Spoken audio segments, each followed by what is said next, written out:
강혜신의 오늘의 미국.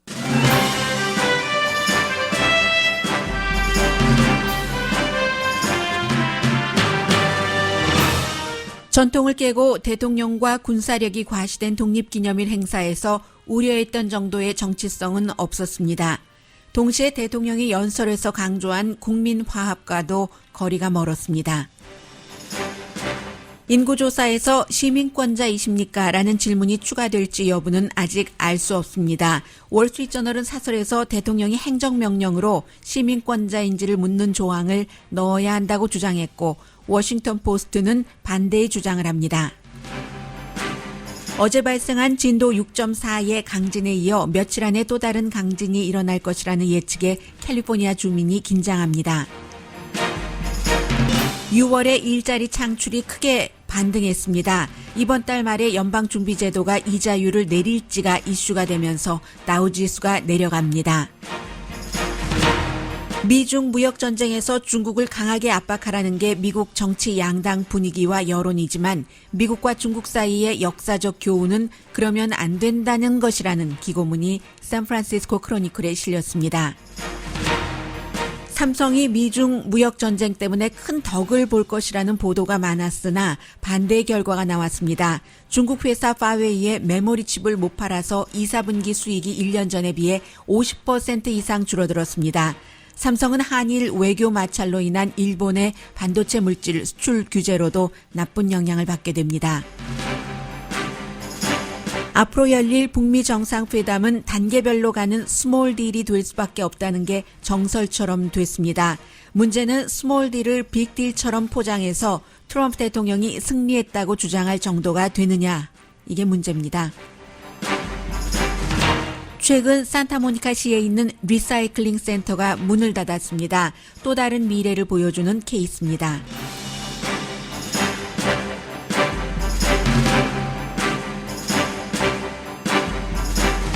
여러분 안녕하십니까? 오늘의 미국 강혜신입니다. 오늘 미국에 대해서 먼저 말씀을 드리겠습니다. 당연히 오늘의 미국이니까 미국 뉴스를 전하지만요. 원래 좀 전에 그 트럼프 대통령이 어디 가면서 비행기 타기 전에 몇 가지 이슈를 얘기를 했습니다. 또 그 직전에는 제가 다른 미국에 대한 두 가지 이슈를 준비를 했었거든요. 그런데 요즘은 대통령이 전부 뉴스를 던져주기 때문에 기본적으로 트럼프 대통령이 대통령 전용기를 타기 전에 했었던 말들부터 정리를 하겠습니다. 시민권 문제, 또 국경, 일자리, 센서스, 북한, 이런 이슈들이었는데 우선 기본적으로 중국과의 무역전쟁에 대해서 트럼프 대통령은 오늘도 지금 중국으로부터 관세를 우리가 많이 걷어들이고 있는데 그 돈 우리 국민이 내는 돈 아니고 중국에서 다 내는 돈이다. 그리고 북한과 얼마나 좋은 관계를 맺고 있는가. 오바마가 하려고 김정은을 만나려고 했는데 김정은 위원장이 만나주지 않아서 못 만났었던, 지금 내가 그런 것을 함으로 인해서 북한과 좋은 관계고 미국이 보다 안전해지고 있다는 말을 했습니다. 트럼프 대통령입니다. 오늘 Billions and billions of dollars in tariffs are coming in, and China's paying for it, not our people. So if you look at what we've done, and if you look at what we've straightened out, I call it the Obama-Biden mess. We're straightening 네, out 모든 것이 다 North Korea. You're going to end up in a war with North Korea as sure as you're standing there. 네, 오바마하고 또 그 조 바이든이 잘 못해놨기 때문에 뭐 전략적 인내라든가 그런 것으로 전쟁이 일어날 뻔했던 것을 내가 막았다라고 했고요. 그리고 중국의 관세, 그것은 대통령이 아마 알면서도 그러는 것 같습니다. 미국이 관세 무는 것 아니고 미국 소비자와 미국에서 중국 물건을 수입하는 수입업자가 관세를 더 내게 되는 것인데 여전히 그런 주장을 하고 있습니다. 그리고 그 버락 오바마가 과연 그 대통령이 표현하는 것처럼 배깅이라고 하죠. 김정은에게 한번 만나주세요. 을랄랄라 계속 했지만 김정은 위원장이 안 만나줬다는 이 부분의 팩트체크는 잠시 뒤에 또 북한과 중요한 이슈가 있기 때문에 그때 하겠습니다.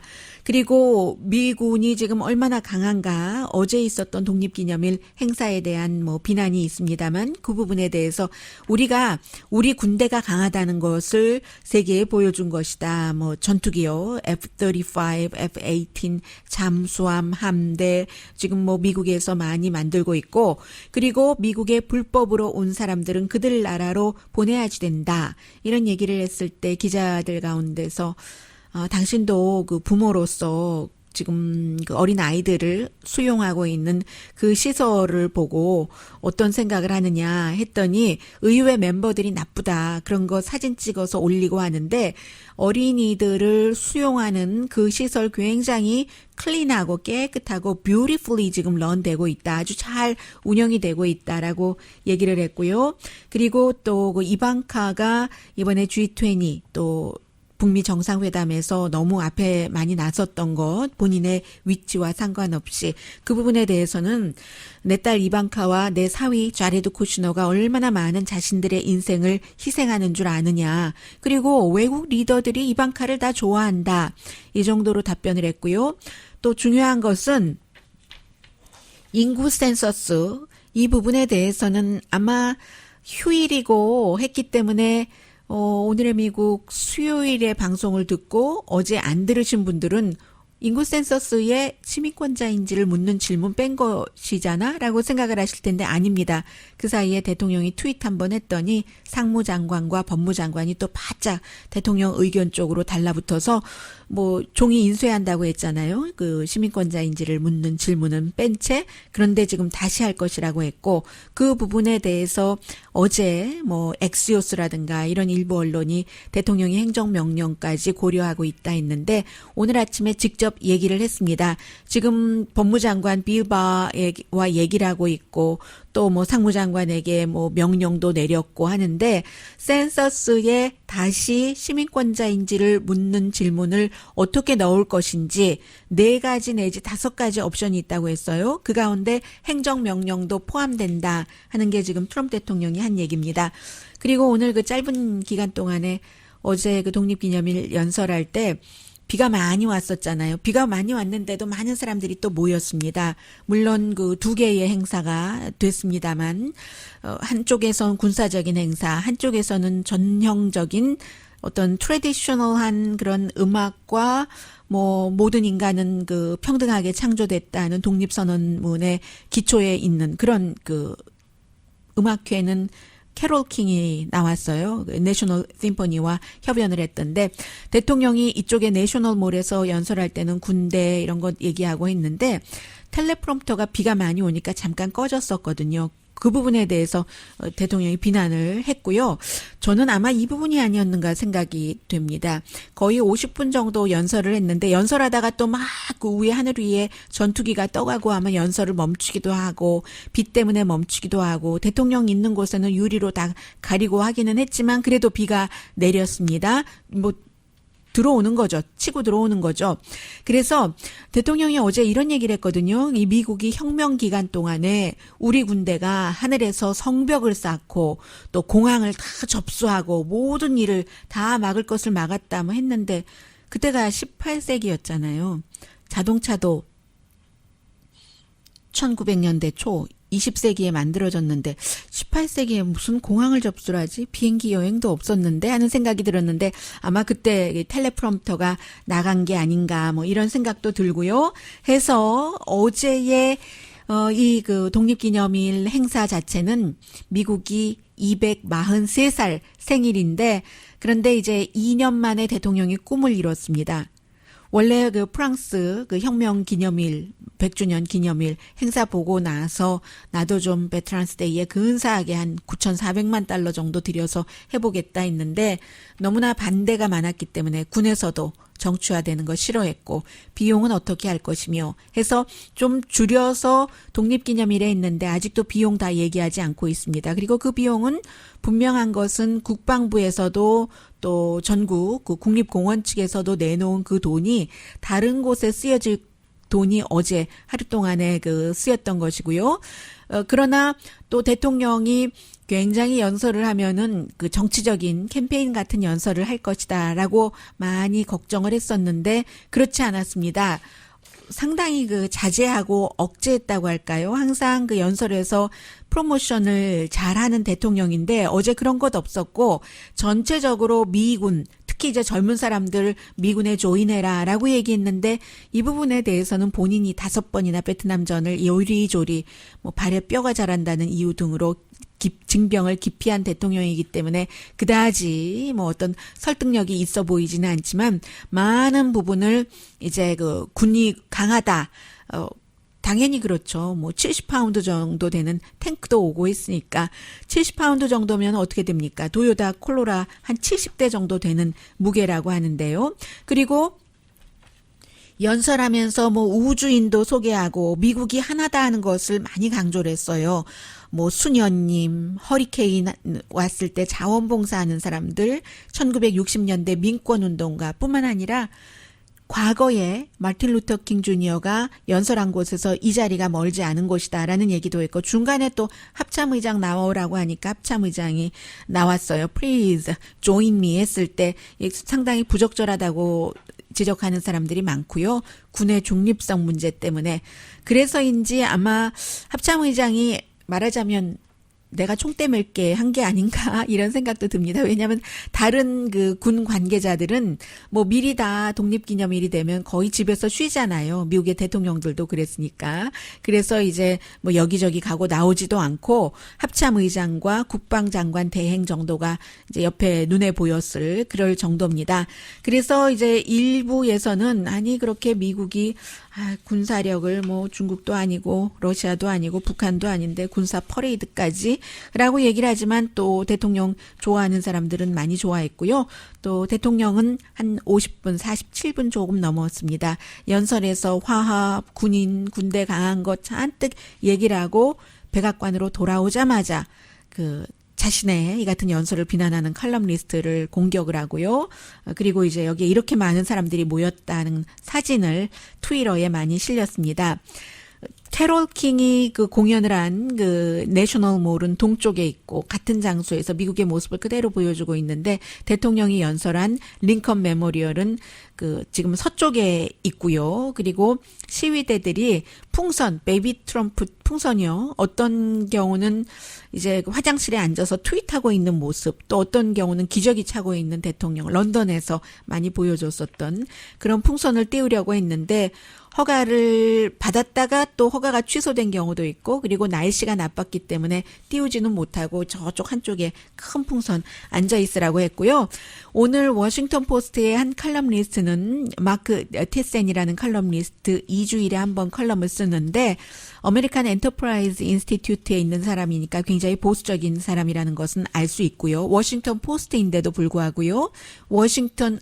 뉴욕 타임스도 보수적인 칼럼니스트 있습니다. 이 사람은 트럼프 대통령이 비판자들을 작아 보이게 했다. 지금까지 독립기념일에 연설한 대통령이 트럼프 대통령 혼자도 아닌데 왜 그러느냐. 그런데 장소도 다르고 했죠. 우드로 윌슨이라든가 존 F 케네디, 빌 클린턴, 조지 부시, 인디펜던스 홀에서 그 당시에 이제 그럴 만한 사정도 있었고 연설을 했고, 그리고 로널드 레이건도 존 F 케네디 항공모함에서 독립기념일에 연설하긴 했지만 이렇게 트럼프 대통령처럼 국가에 비용을 들여서 군사 퍼레이드를 하면서 내셔널 몰에서 이렇게 링컨 메모리얼에서 연설을 한 경우는 없죠. 비디오 연설은 과거에 리처드 닉슨이 캘리포니아에 그날 와 있으면서 한 적은 있지만요. 아무튼 그렇습니다. 그래서 이 마크 티에슨이라는 칼럼니스트는 대통령이 점점 커 보이더라라고 했고 역시 워싱턴 포스트의 칼럼니스트인 유진 로빈슨 굉장히 진보적인 사람이죠. 트럼프 대통령이 자신에 관한 것으로 이 연설을 하려고 했지만 결국은 자신을 작아 보이게 했다. 링컨 메모리얼보다 이런 얘기를 했습니다. 어쨌든 그리고 굉장한 정치적인 연설을 하는 것 이 자체는 피하기는 했지만 대통령이 억제를 한 거죠. 그러나 비를 피하지는 못하더라. 이런 것들이 느껴졌고요. 그리고 이 시민권 문제에 대해서는 잠시 뒤에 광고 들으신 뒤에 이제 북한 이슈와 함께 전해드릴까요?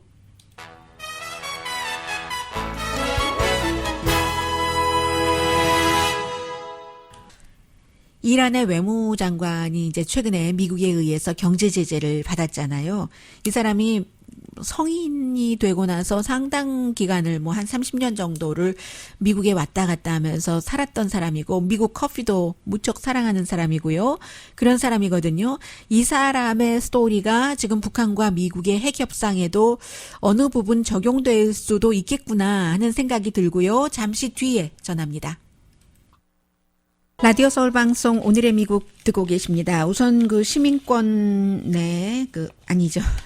시민권의 포커스가 가 있다 보니까 그 이슈가 센서스인데 시민권이라고 잘못 말씀드렸습니다. 그 부분부터 정리를 해드리자면 내용도 많고 말도 많이 오고 가는데 간단합니다. 아직 결론을 알 수 없고요. 지금 시민권입니까? 라고 묻는 것을 센서스 그 조사 용지에 질문 용지에 넣어야지 된다고 주장하는 대통령은 뭐라고 얘기를 하냐면 소수 인종의 투표권을 보호하기 위해서다. 그런데 법원에서 그거 아닌 것 같아. 그 분명하게 설명을 하지 못하는군 하고 이것을 그렇게 하지 못하도록 했잖아요. 일단은 오히려 반대 측에서는 이렇게 얘기를 하죠. 소수 인종이 투표권을 보호하는 게 아니라 이게 이제 센서스라는 것은 정확하게 미국에 몇 명이 살고 있는가, 또 어디서 몇 명이 살고 있는가, 그런 것에 따라서 하원 의원 숫자와 연방 정부에서 배당하는 돈, 그것이 이제 연관되기 때문에요. 그런 것인데 어쨌든 대통령이 행정명령으로라도 이것을 넣는 방안을 구상하고 있고 법무장관과 상무장관에게 지시를 했다라고 하니까요. 여기에 대해서 그 보수적인 신문 월스트리트저널이 오늘 사설에서 수정헌법 2조 14항에 따르면 대통령이 그렇게 할 권한이 있다라는 겁니다. 그 당시에는 이제 1868년도에 수정헌법 그 14조가 만들어졌다고 하는데요. 그때는 이제 새롭게 막 노예가 해방되고 하던 때였기 때문에 그 새로 그 자유가 된 그 노예들에게 투표권을 준다는 뭐 그 이후로 한참 걸렸지만 어쨌든 그런 방향으로 이제 수정헌법이 14조가 만들어졌다고 전문가들이 그 설명을 해주더군요. 선거인단 제도도 사실은 그 흑인들 노예제 그 이후에 그런 여러 가지 때문에 생긴 것이고요. 그래서 대통령은 월스트리트저널은 아예 should라고 얘기를 합니다. 행정명령을 발동을 하고 상무부에도 센서스를 상무부가 주관하니까요. 명령을 내려서 이 질문 넣어야지 된다라고 얘기를 했고요. 그에 비해서 전혀 반대 방향의 그 성향을 갖고 있는 워싱턴 포스트는 잘해보세요. 잘 되나 두고 보죠 하는 그런 태도예요. 그래서 대통령이 지금 다시 이 질문을 넣으려고 하는데 good luck with that 뭐 이 정도로 표현을 하고 있거든요. 트윗에서 대통령이 이제 인구 센서스국이 얘기를 한 거예요. 지금 뭐 연방 그 법무부 아니죠. 대법원이 그런 판결을 했고 해서 우리 인쇄에 들어갑니다. 그 질문 없이 했더니 대통령이 가짜 뉴스들이 그렇게 보도를 하는 거야. 내가 그렇게 말을 안 했는데 라고 얘기를 하면서 다시 법무장관과 그 상무장관이 대통령 쪽으로 쫙 그 붙으면서 정부 관계자들이 코스를 바꾼 거잖아요. 이 워싱턴 포스트는 진짜 이유가 뭐냐. 진짜 이유가 소수인종들에게 투표권을 보장하기 위해서 당신 시민권자입니까? 하고 묻는다고 그거 아니잖아요. 라고 얘기를 하면서 오히려 이제 그 영주권자조차도 시민권자입니까? 라고 묻는 질문에는 답변을 좀 꺼려한 경우가 있을 텐데 서류 미비자, 뭐 불법 체류자들은 당연히 안 할 것이다. 그렇게 되면은 하원 의원 숫자도 줄어들고 더군다나 이제 이민자들을 위해서 많은 일을 하는 그 성향의 정치인들이 줄어들기 때문에 이건 마이너스다라는 얘기를 하고 있고요. 그리고 그 워싱턴 타임즈는 또 대통령 지지하는 신문이죠. 지금 그 질문 넣기 위해서 열심히 일하고 있다. 대통령과 관계 부처에서 그런 정도 얘기를 했습니다. 그리고 오늘 그 워싱턴 포스트에 전에 법무장관이었던 에릭 홀더가 오바마 시절에요. 기고문을 하나 보냈는데 만약에 연방 대법원에서 미국의 민주주의를 보호해주지 못한다면은 유권자가 할 것이다라는 얘기입니다. 이 사람이 미국의 최초의 블랙 그 연방 법무장관이었기 때문에 그 뒤에 로레스 산체스도 나왔지만 뭐 에릭 홀더 그 후였잖아요. 그래서 로레스 산체스도 블랙이고 여성이고 하는데 에릭 홀더가 지난 그 10년 동안 미국의 그 보수적인 연방 대법원에서 미국 정치 시스템을 상당히 재구성을 했다. 투표 권리도 힘들게 했고 이번에도 연방 그 대법원에서 특히 뭐 보수적인 부시에 의해서 임명됐긴 했지만 존 로버츠 대법원장이 이번에 그래도 그 당신 시민권자입니까? 묻는 것은 소수인종의 그 투표권을 더 많이 그 보호하기 위해서 한다는 건 이건 뭔가가 좀 설명이 부족해라고 진보의 표를 던져서 그렇게 됐잖아요. 그런데 그 같은 날 게리맨더링은 그대로 하도록 뒀습니다. 이 게리맨더링이라는 것은 거의가 이제 그 지역구를 정치인들이 특히 공화당 쪽으로 이렇게 그 잘라서 할 수 있는 것 이것을 막거나 무효로 하지 않고 그대로 뒀잖아요. 이런 여러 가지를 에릭 홀더가 얘기를 하면서 결국 뭐 끝까지 가서 게리맨더링도 그렇고 이런 여러 가지 이슈들이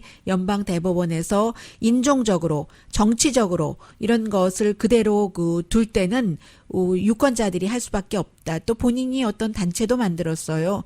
전국 뭐 민주적 지역 재구성위원회라는 것을 만들어서 National Democratic Redistricting Committee라는 것을 만들어서 일을 하고 있는데 가장 그 뒤에는 결국은 그 유권자가 있다. 그리고 민주당이 그동안 어떤 부분에 실패한 것도 에릭 홀더 전 그 법무장관이 얘기를 합니다.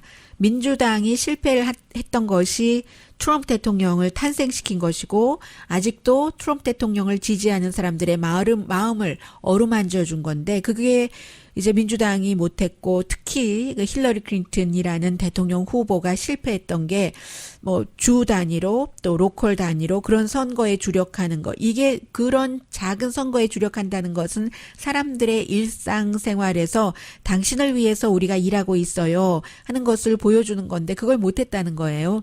그리고 뭐 힐러리 클린턴은 그 지역도 캠페인할 때 이제 다 가지도 않고 그때 이제 그 트럼프가 가서 쇼맨십도 발휘하고 해서 사람들을 많이 본인 쪽으로 돌렸는데 2018년 선거에서 그래도 주지사 7군데는 민주당이 더 승리를 했지만 이것 갖고는 안 된다. 그리고 실제로 그 역사적으로 숫자 자체는 주지사가 그 공화당이 훨씬 많습니다. 그런데 공화당 주지사가 많아도 인구로 따지고 보면요. 도시에 인구가 밀집해 있고 시골은 드문 살기 때문에 어느 정도의 더 많은 사람들을 관리를 하느냐 주지사가 그렇게 볼 때는 민주당 주지사가 훨씬 더 많은 사람을 관여를 하고 있고요.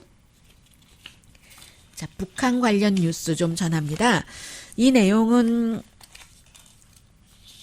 오늘 그 워싱턴 포스트의 국제 문제에 관련해서 칼럼을 쓰는 그 조시 로긴 씨가 지적을 했는데 새로울 것도 없어요. 이 내용에 관심을 갖고 있는 사람이라면 결국은 점차적인 딜, 단계적인 딜, 스몰 딜이 북한과의 핵 협상에서 유일한 성공할 만한 외교적인 방법이다 하는 얘기를 이제 인정하는 사람들이 더 늘어간다는 단계입니다. 오늘의 미국에서는 처음부터 이렇게 말씀을 드렸었고요.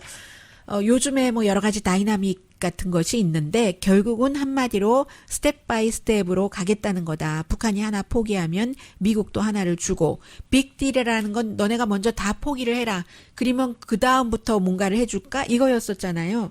그 빅딜 안 하겠다고 했기 때문에 하노이가 실패했고 그 뒤에 스티브 비건이 스탠포드에서는 스몰 딜을 갈 수 있는 것처럼 아니죠.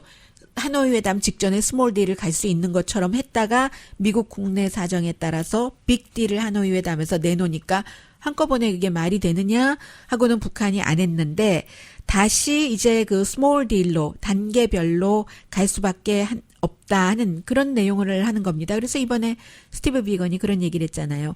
이제 본인이 미국의 실무팀으로 가니까 북한이 만약에 뭐 우리가 20개의 핵무기를 내주겠다 하면은 당연히 내가 나의 상관인 국무장관에게 보고를 하고 대통령에게도 보고를 해서 뭔가를 해야 되지 않느냐 이런 얘기예요. 물론 그 존 볼튼 국가안보보좌관 같은 사람은 지금도 빅딜 아니면은 깨야지 된다라고 얘기를 하지만 이게 빅딜은 도저히 김정은 위원장이 그 받아들이지 않으니까 그리고 여기서 깨면은 트럼프 대통령이 선거를 앞두고 손해니까 스몰 딜로 갈 텐데 문제는 스몰 딜을 전에도 해봤는데 그 클린턴 행정부에서요 동결하고 그러다가 교착 상태에 빠지고 또 북한이 속였다고 하고 미국에서 뭐 미국도 속인 것 있어요. 약속 안 지킨 것 있습니다. 그래서 깨질 수 있지만 그렇다 하더라도 방법이 없지 않느냐. 이게 이제 또 지금 38 노스를 운영하고 있는 전에 국무부에서 15년 동안이나 북한 문제로 일했던 조엘 위트 씨의 지적입니다. 해서 스몰 딜인데 위험하다고 생각되는 것은 며칠 전에 제가 그렇기 때문에 문재인 대통령이나 트럼프 대통령이나 솔직하게 말하는 게 중요하다라고 얘기를 했는데 오늘 그 워싱턴 포스트의 그 조시 로긴 칼럼니스트도 같은 얘기를 합니다. 위험한 것은 스몰 딜인데 이걸 마치 빅 딜인 척 프리텐딩 하면서 폼페오 장관이나 스티브 비건이나 포장을 해서 트럼프 대통령이 이것을 활용을 하는 이게 위험한 것이다. 미국의 정보국은 이미 어느 정도의 비핵화는 가능하다고 보더라도 완전한 비핵화는 불가능하다고 보는데 이게 완전히 그렇게 하는 것처럼 폼페오와 비건이 그렇게 할까? 이것이 걱정이 되고 그리고 그런 스몰 딜로도 뭔가가 완성될 가능성이 그다지 높진 않지만 그래도 해봐야지 노력이라도 해봐야지 어쩌겠느냐 하는 그런 지적이었어요. 그 부분에 있어서 트럼프 대통령도 전에 많이 강조를 했었는데 미국과 북한은 70년 이상 서로를 믿지 않았는데 아무리 지금 대통령과 또 김정은 위원장이 사이가 좋다 한들 3번밖에 더 만났어요. 그 70년 너머의 세월의 불신을 다 어떻게 할 건데요.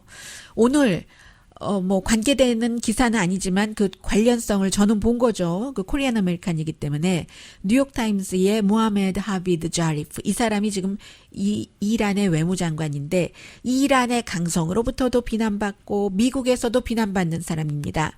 이란 강성으로부터는 저 사람 미국파야 라고 비난을 받는 거예요. 젊었을 때부터 미국에서 학교 다녔고 미국에서 살기도 하면서 미국 커피도 마시고 미국 식당도 즐기고 대신에 이제 식당에 가서 밥 먹을 땐 이제 이란의 여러 가지 문화 이런 게 있으니까 술이 노골적으로 전시된 이런 곳에 앉아서 사진 찍히는 이것은 강하게 피했다고 해요. 그리고 이란 티도 즐기는 사람인데 이란에서는 미국 편이야. 저 사람 믿으면 안 돼라고 얘기를 하고 미국은 이란 인간이잖아 결국은 하면서 트럼프 대통령이 특히 이 사람의 개인 자산을 동결해라 해서 이란의 최고 지도자의 자산과 함께 동결을 했잖아요. 근데 이 사람이 뉴욕타임스와 이메일에서 저요 이란 밖에 가진 재산이 없어요. 이란 바깥에서는 국가 부동산 아무것도 없어요. 이란 밖에는 은행 어카운트조차 없어요.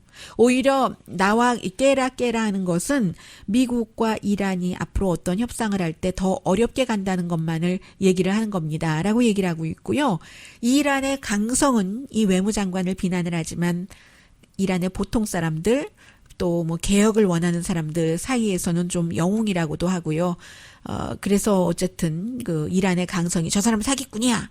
미국을 위해서 일할 거야. 믿으면 안 돼. 라고 얘기를 하지만 참 외로운 사람이다 하는 생각을 드는데요. 이 마이크 폼페오 국무장관도 이 사람을 가리켜서 존 볼튼 국가안보보좌관도 그렇고 사기꾼이라고 얘기를 하고 있습니다. 왜냐하면 미국에서 공부하고 오래 살았기 때문에 5점 없는 영어를 하거든요. 아주 완전한 영어로 모든 의견을 다 하고 있기 때문에 이런 외로운 사람인데 제가 왜 이 사람 얘기를 말씀을 드렸는가 하면은 2015년도에 지금은 이게 이제 딱 교착 상태지만 아니죠. 교착이라기보다 교착보다 더한 거죠. 미국이 딜을 깨고 이란에 더 경제 압박을 이렇게 하면서 이 사람이 협상을 하면 이 사람이 해야 되잖아요. 외무장관이. 그런데 그 사람의 자산도 없지만 자산을 동결하고 나서 협상은 또 하자고 해요. 미국에서.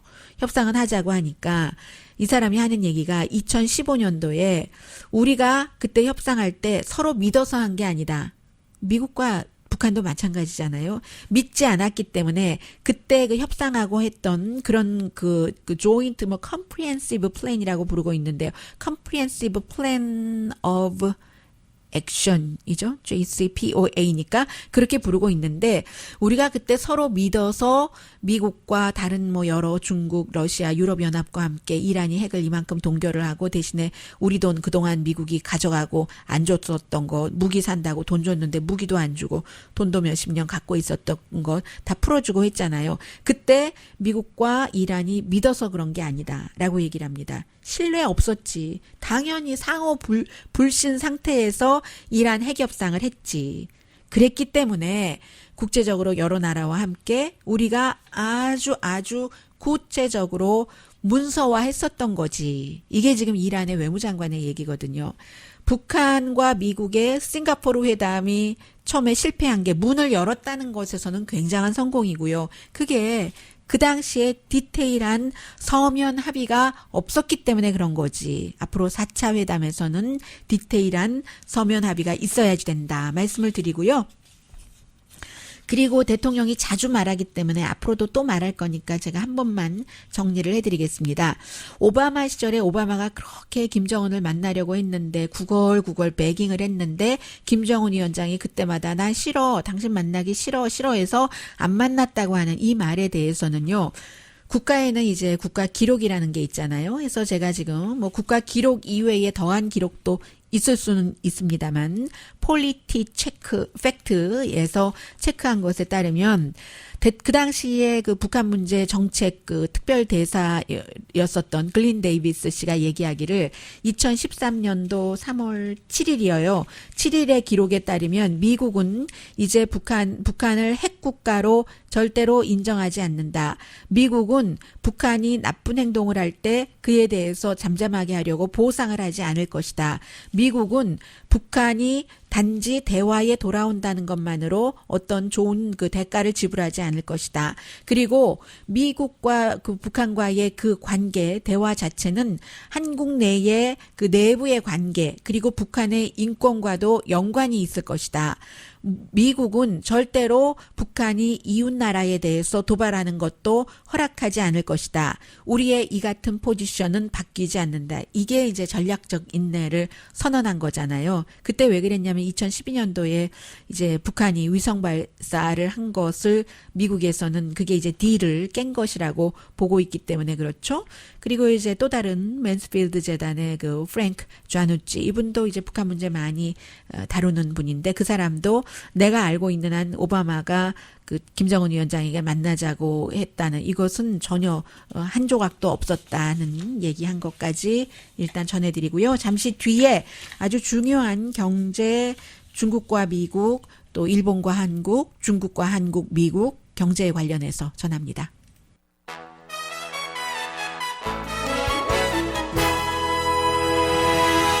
라디오 서울 방송 오늘의 미국 듣고 계십니다. 오늘 아침에 트럼프 대통령도 예상했었던 것보다도 6월 달에 일자리 창출이 참 좋았다라고 얘기를 했는데 22만 4천 개나 됐거든요. 5월 달에 7만 2천 개, 원래 7만 5천 개로 생각을 했었는데 7만 2천 개로 최종 본이 나왔고요. 실업률은 3.6%에서 3.7%. 아직까지 50년 만에 최저입니다. 임금은 시간당 6센트가 올라서 지난 12개월 동안 별 변화가 없었어요. 그래서 아마 워싱턴 포스트가 미국에서 많이 못 버는 사람은 경제가 좋다 하는데 이게 뭐가 좋지? 금방 무슨 일이 닥쳐도 전혀 대처할 만한 몇백 달러도 없는데라는 기사를 썼을 거예요.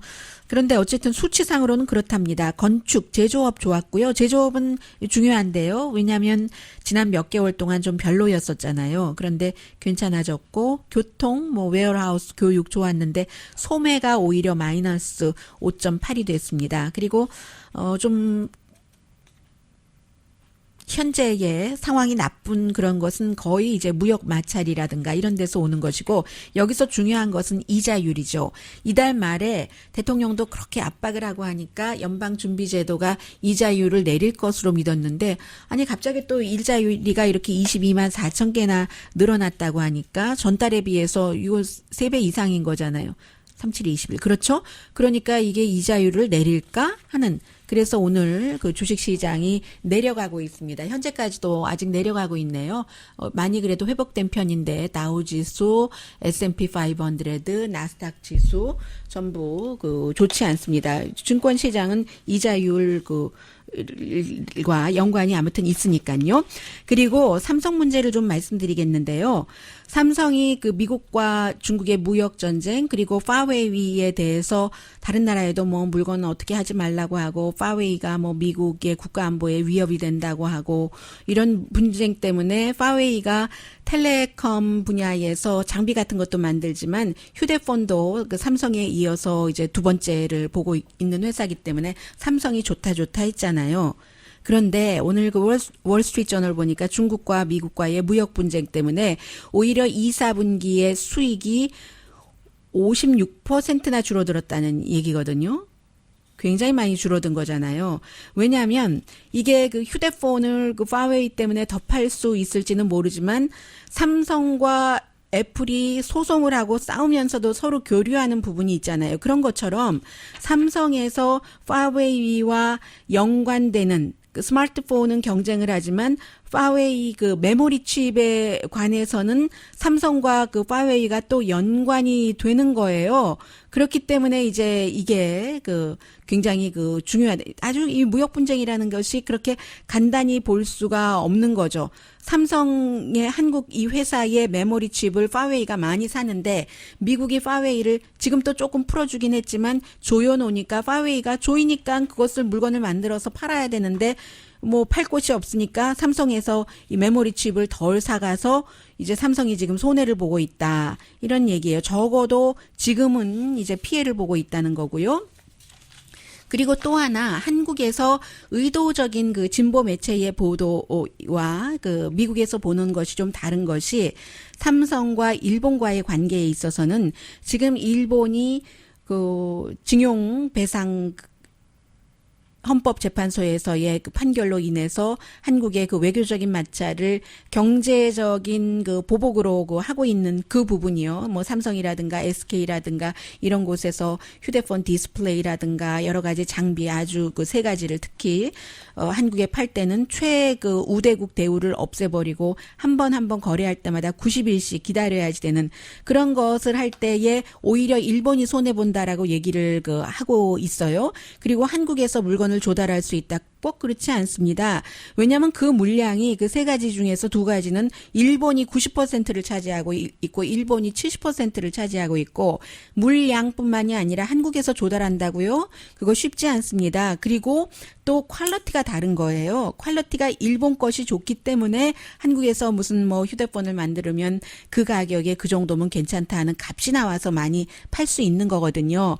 그렇기 때문에 이제 그런 그 보도를 너무 의도적으로 한국에서는 한다 하는 건 말씀을 드리면서 그 일본과의 그 더군다나 이제 다른 카드들도 만지작거린다고 하니까 아베 신조도 선거용으로 하는 거죠. 물론 일본도 손해를 봐요. 그렇게 될 경우에 손해를 보지만 한국은 마치 손해를 안 보고 장기적으로 일본이 더 큰 손해를 볼 것 같다. 그거는 그렇지 않습니다. 오히려 반대가 될 가능성도 있고요.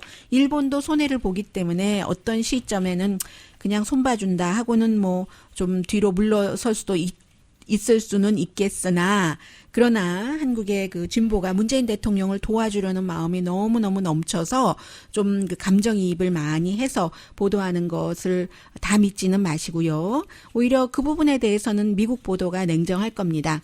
그리고 또 하나 역사가 미국과 중국과의 관계를 어떻게 해야지 되는지를 가르쳐준다. 이런 내용이 그 샌프란시스코 크로니클의 윌리엄 그 먼델 씨라는 이 사람은 그 다큐멘터리 영화도 만들고요. 로스앤젤레스에서 기업을 하고 있는 사람인데 지금 냉전 스타일의 무역 대치를 하고 있는데 150년 전 그때 이제 샌프란시스코를 예로 들고 있습니다. 시간이 없어서 간단히 말씀드려야 되겠네요.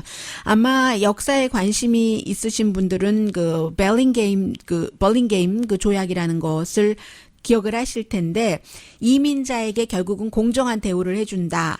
쌍방이 경제 베네핏이 있다는 거잖아요. 왜냐하면은 그 예전에 150년 전에 미국이 뭐 도로 놓고 철로 놓고 할 때 중국 사람들 막 쓰고는 그게 완성되고는 확 버려버린 거. 요즘 미국의 이민 정책과 비슷한 거죠. 그때 이제 앤슨 벌링게임이라는 사람이 나와서 이게 이 문제를 이렇게 해결할 것이 아니라 그 중국을 아주 그 하대할 것도 아니고 미국과 중국이 서로 그 유럽 외교관의 도움으로 그런 일들을 했는데 서로 좋게 하는 내정 간섭은 안 하면서 뭐 여러 가지 뭐 왔다 갔다 하고 이민에 대해서도 그런 것을 한 그때 그 이후에 미국과 중국이 또 많은 좋은 점이 있었다. 이 그 앤슨 그 벌링게임이 원래는 그 닉슨이 중국 대사로 임명을 해서 이런 일을 하고 그리고 나중에는 또 중국 측을 위해서 미국에 와서 일을 하기도 했거든요. 결국은 그 대통령이 무역 전쟁은 아주 쉬운 것이고 이기기도 쉽다라고 얘기를 하지만 벌 주는 정책 이런 것들은 1870년대 중국 이민자에게 있었던 그 시각인데 옛날 영화를 요즘 다시 보는 것 같다라고 얘기를 하면서 중국에 대해서 두려움을 갖고 있는 정치인도 많고 일반인도 많은 것은 사실이지만 중국이 뭐든지 다 바꾸면서 미국에 양보만 해라 하는 것으로는 해결되지 않는다는 이 벌링게임 조약같이 서로가 뭔가를 주고받아야지만 된다 하는 그런 내용이 샌프란시스코 크로니클의 기고문으로 실렸습니다.